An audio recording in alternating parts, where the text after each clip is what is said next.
तो दर्शकों, इस वक्त मैं मौजूद हूँ आम आदमी पार्टी के जो झाड़ू कार्यकर्ता तन मन और धन, जब से ये पार्टी अन्य आंदोलन से निकल करके आई तब से उमेश गुप्ता जी वार्ड 24 के अध्यक्ष थे।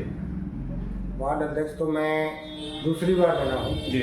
एक बार 2020 में बना था, उसके बाद दोबारा फिर मुझे रिपीट किया गया। जी। तो मैं अपने शीर्ष नेतृत्व और अपने प्रदेश अध्यक्ष आदरणीय गोपाल जी राय जी को धन्यवाद करता हूँ कि उन्होंने मेरे को विश्वास जताते हमने अपने अध्यक्षता में निगम का चुनाव जीता, विधानसभा का 2 बार चुनाव जीता जी। और इसके बाद तीसरा विधानसभा की चुनाव है, उसमें भी हमारी पूरी तैयारी है कि हम इस विधानसभा को भी जीतेंगे। जी। मैं अपने आपकी बात को थोड़ा रोक के मैं कुछ दिखाना चाहता दर्शकों में ये आपको नियुक्ति पत्र दिखा रहा हूँ।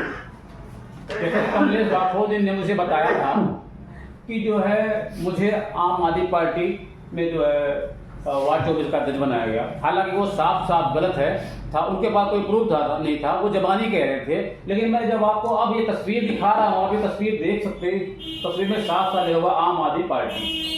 ये आम आदमी पार्टी के दफ्तर से लेटर आया हुआ है, आप देख सकते हैं। मंत्री और गोपाल राय जी का दोनों का सिग्नेचर है और यहाँ पे जो संगठन मंत्री और गोपाल राय जी का सिग्नेचर भी है, आप इसमें से देख सकते हैं।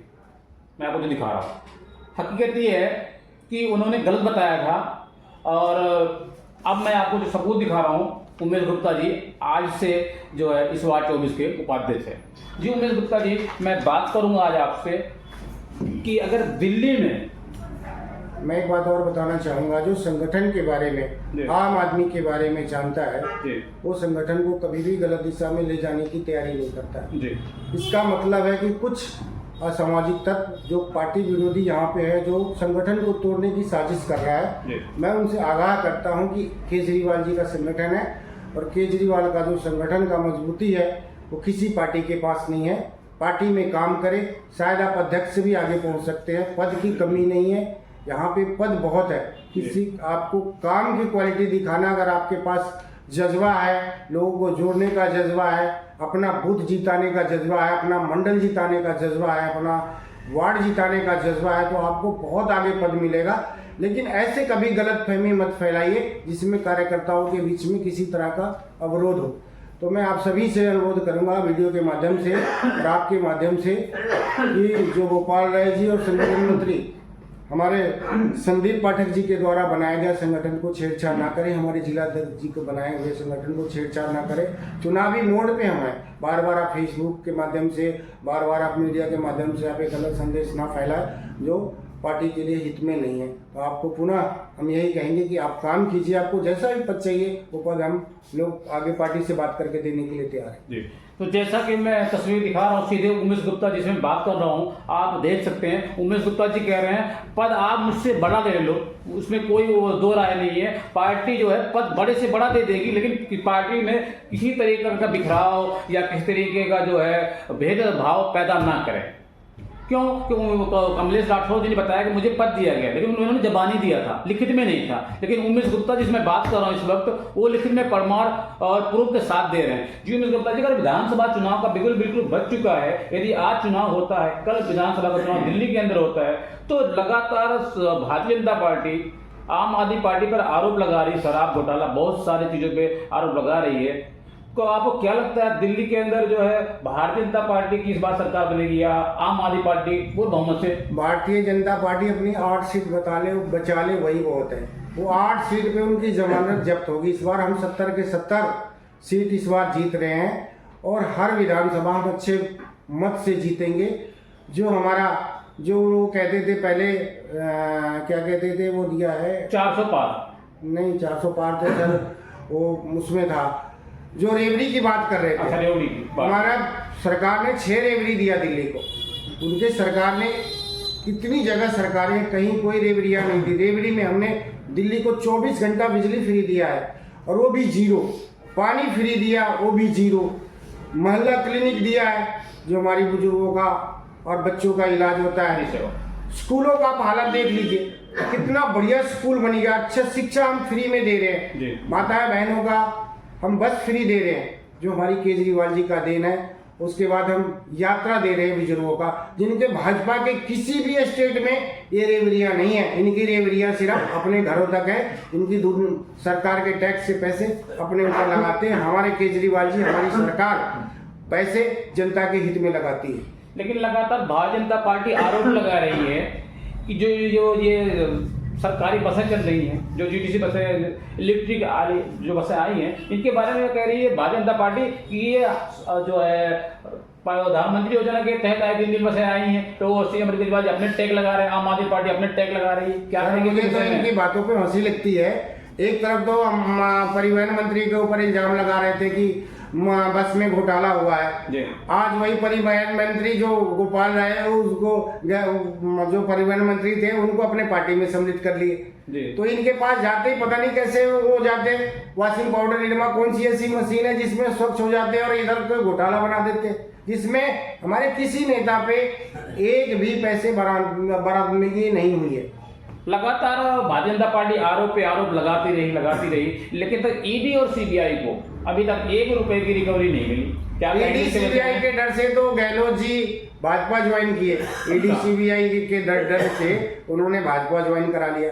और आपको इतिहास बताता हूँ, जो भी आम आदमी पार्टी से छोड़ के गया है दामन, वो 0 हो गए हैं। चाहे कपिल मिश्रा को देख लो, चाहे जिस मर्जी को देख लो, गुप्ता जी, कोई भी आगे नहीं नाम उनका बन पाया है। सिर्फ आम आदमी है जो ईमानदार सरकार है। हमें अपने केजरीवाल की ईमानदारी पे गर्व है और हम कॉलर उठा के हम लोगों के वोटरों के घर जाके कहते हैं कि हमारी सरकार ने काम किया है तो वोट देना, अगर नहीं किया है तो वोट मत देना। ये बीजेपी का कोई नेता कह दे कि हमने काम किया है दिल्ली में, हमने काम किया है देश में, हमने काम किया अदर स्टेट में, तो हमें वोट देना, नहीं तो नहीं देना। अगर ये स्टेटमेंट आ गया प्रधानमंत्री जी को तो उसी दिन मैं इस पार्टी से त्याग दूंगा। हमें गर्व है अपने पार्टी पे, अपने नेताओं पे, कि हमें इस गर्व से कहते हैं कि अगर हमने काम किया है तो हमें वोट देना, नहीं तो नहीं देना। हालांकि मैं आपकी बात सहमत हूँ।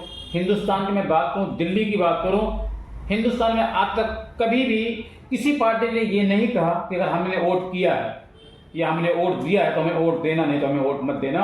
अगर वो कोई पार्टी है, अन्ना आंदोलन से निकली हुई पार्टी, अगर वो पार्टी है तो सीएम अरविंद केजरीवाल, दिल्ली के मुख्यमंत्री, दिल्ली के लाभ, दिल्ली के बेटे की वो पार्टी है जो डंके के चोट पर उनके मंत्री, उनके विधायक ये कहते हैं अगर हमने काम किया तो हमें वोट देना, नहीं तो हमें वोट मत देना। मैं तो ये कह रहा हूँ, सीएम साहब एक ऐसे हमारी पार्टी के नेता है जो इस धरती के लाल है, जिन्होंने एक वादा किया है कि हमने काम किया है तो वोट देना, काम के आधार पे, नहीं तो नहीं देना। तो ये हमें बड़ी खुशी मिलती है कि हमें ऐसे नेता के साथ काम करते हैं जिससे हमारी भी ईमानदारी की छवि मिलती है। हमें घोटालेबाजी वाली सरकार नहीं चाहिए। अगर इनके एक नेता ने अभी अनाउंसमेंट किया है कि जो केजरीवाल दे रहे हैं दिल्ली में वही हम आपको देंगे, अगर केजरीवाल जी जो दे रहे हैं वही वो देंगे तो हम पब्लिक क्यों उसको वोट करेगी? पब्लिक हमें केजरीवाल को क्यों नहीं वोट करेगी? जी, मैं आखिरी बात कर रहा हूँ आपके पास। जैसे भारतीय जनता पार्टी लगातार अब पता क्या कह रही है, अब कह रही है जैसे पहले कहती लोकसभा चुनाव में 400 पार 400 पार, अब कह रही 50 से 55 पार, 50 से 55 पार। अगर 50 से 55 पार हो रही है तो दिल्ली में तो भारतीय जनता पार्टी सरकार बनेगी। मैं तो आपको यही कह रहा हूँ, जो 8 सीट उनको मिला वो 8 सीट बचा ले, अपनी इज्जत बचा ले। 8 के 8 पे जमानत जब्त होने वाली है, बाकी की तो बात दूर। तो मगर रोहिणी सीट की बात करूँ इस वक्त, रोहिणी की जो पिछले कई बार से अपने हाथों से निकल जा रही है, आपके हाथों से, अब मैं कहूँ आम आदमी पार्टी के हाथों से निकलती जा रही है, क्या लगता है अब की बार वो रोहिणी की भी सीट आपके खाते में, आम आदमी पार्टी के खाते में जाएगी? मैं तो यही कहूँगा, रोहिणी सीट हमारे ढाला के साथ में सटा हुआ है, वहाँ पे जाके आप इंक्वायरी कीजिए कि विजेंद्र गुप्ता जी का क्या हालात है। विजेंद्र गुप्ता जी खुद नहीं चाहेंगे कि हम इलेक्शन लड़े, वो भी सीट बदलने के चक्कर में होंगे। अच्छा, इतना बुरा हाल है भाजपा की वहाँ पे। जी, इस बार उनका भी सीट जाने वाली है। जी, कुल मिला जुला के कहने का मतलब ये है कि अब की बार जो है, जो लगातार भारतीय जनता पार्टी जो आरोप लगा रही, इस बहकावे में दिल्ली की जनता नहीं आने वाली, बिल्कुल नहीं आने वाली। दिल्ली की जनता को मैं यही संदेश दूंगा कि अगर आपको पानी का बिल माफ कराना है तो आम आदमी को चुनना पड़ेगा, बिजली का बिल माफ कराना है तो आम आदमी को चुनना पड़ेगा, हॉस्पिटल में अगर इलाज फ्री चाहिए तो आम आदमी को चुनना पड़ेगा, नहीं तो ये सारी सुविधाएं बीजेपी वाले आपसे छीन लेंगे। फिर वही हाल होगा जो कांग्रेस के शीला दीक्षित की सरकार में हुई थी कि घर का एक आदमी की तनख्वाह के पैसे वो बिजली के बिल भरने में ही चला जाता था। आज डायरेक्टली हमारी सरकार, हमारे केजरीवाल जी हर घर को तकरीबन 5 से 7 हजार रुपए की बेनिफिट दे रही है बिजली, पानी, स्वास्थ्य, शिक्षा पे। सर मैं आखिरी बात की तरफ अपनी बात को खत्म कर रहा हूँ। मैं आपसे साफ साफ 2 शब्द में जानना चाहता हूँ कि इस बार आम आदमी पार्टी की सरकार पूर्ण बहुमत से इस बार दिल्ली में आएगी, चौथी बार अरविंद केजरीवाल जी मुख्यमंत्री बनेंगे दिल्ली के। मैं तो ये कह रहा हूँ पूर्ण बहुमत तो छोड़िए, मैं तो कह रहा हूँ 70 के 70 सीट का टारगेट है हमारा कि 70 के 70 सीट हमें जीतना है। हम ही सभी हमारे यहाँ कोई नेता नहीं है, हमारे यहाँ सिर्फ कार्यकर्ता। इस बार तो ऐसा हुआ कि सिर्फ मंडल अध्यक्ष और मंडल प्रभारी के ऊपर जिम्मेवारी है नेता चुनने का, बीच में कोई नहीं है। या तो केजरीवाल जी हमारे 70 के 70 विधानसभा सीट में लड़ रहे हैं, हमारा एक ही कैंडिडेट है केजरीवाल, चाहे वो रिठाला विधानसभा हो, चाहे वो रोहिणी विधानसभा हो, चाहे जहां 70 के 70 विधानसभा में हमें केजरीवाल जी को जिताना है और केजरीवाल जी हमारे कैंडिडेट है। और हमें उम्मीद है, हम अपने कार्यकर्ताओं पे, अपने भाइयों पे, अपने माताओं पे, अपने बहनों पे कि केजरीवाल जी आपका सच्चा साथी है, सच्चा बेटा है, सच्चा भाई है और सच्चा आपका परिवार का सदस्य है। केजरीवाल जी को मत भूलिए, नहीं तो आने वाला समय आपने जैसे आप यूपी में चले जाइए 100 यूनिट के बिजली का बिल क्या आता है, हरियाणा में चले जाइए 100 यूनिट बिजली का बिल क्या आता है, मध्य प्रदेश में चले जाइए, बिहार में चले जाइए, कहीं भी चले जाइए जहाँ पे इनकी सरकार है वहाँ पे बिजली का रेट क्या है। और यहाँ पे 200 यूनिट में कितना फ्री है बिल्कुल बिजली। 200 यूनिट एक मिडिल क्लास परिवार के छोटे क्लास के लिए 200 यूनिट कम नहीं होता। उमेश गुप्ता जी, लाखों हजार दर्शक देख रहे हैं, दर्शकों को क्या कहना चाहेंगे आप? मैं दर्शकों से यही निवेदन करूंगा कि आने वाला जो चुनाव है उसमें किसी भी बहकावे पे ना जाए, केजरीवाल जी के काम की तरफ देखें। दिल्ली के काम को रोकने के लिए केजरीवाल जी को जबरदस्ती जेल में डाल दिया गया, हमारे सभी नेताओं को जेल में डाल दिया गया कि इनकी पार्टी टूट जाए, लेकिन इनसे एक कार्यकर्ता तक नहीं टूटा। पार्टी तोड़ने की तो बात दूर की बात है, हमारे से नेताओं को सजा दिया गया कि कैसे भी करके इनको पार्टी को तोड़ दे, सरकार को तोड़ दे, इनकी पार्टी को खत्म कर दे। और इनका एक ही मकसद है कि केजरीवाल जी को खत्म करना। हम आप सभी से निवेदन करते हैं कि केजरीवाल जी को बचाना आपका काम है, दिल्ली के 200 करोड़ जनताओं का काम है कि केजरीवाल जी को बचा के रखना और इनके भाजपाइयों का जो गलत नीतियां हैं इसका विरोध करना। आने वाले चुनाव में सिर्फ झाड़ू ही आपका साथी है और झाड़ू के साथ चले और इसी तरह दिल्ली को आगे बढ़ाए। मैं यही आप सभी से निवेदन करूंगा। जी सर, बहुत बहुत शुक्रिया इतने आपको समय देने के लिए। मैं इस वक्त बात कर रहा था वार्ड 24 के अध्यक्ष उमेश गुप्ता जी। अभी मैंने आपको कुछ दिन पहले एक वीडियो दिखाई थी, जिस वीडियो में ये जो दावा किया गया था कमलेश राठौर जी को वार्ड 24 का अध्यक्ष बनाया गया, वो दावा झूठा निकला। क्योंकि मेरे पास सबूत है, मैं दोबारा उस सबूत को दिखा रहा हूँ कि हाईकमान पार्टी की तरफ से लेटर आया हुआ है कि उमेश गुप्ता जी ही जो है वार्ड 24 के अध्यक्ष रहेंगे। नियुक्ति पत्र आप दे सकते हैं, वो दावा झूठा निकला। और उमेश गुप्ता ने बताया यदि दिल्ली में आज चुनाव होता है, कल चुनाव होता है, कभी भी चुनाव होता है, दिल्ली में आम आदमी पार्टी की पूर्ण बहुमत की सरकार बनने जा रही है और 70 की 70 सीटें आम आदमी पार्टी के खाते में जाएगी। कैमरामैन मैं साहिब के साथ, नई दिल्ली। धन्यवाद।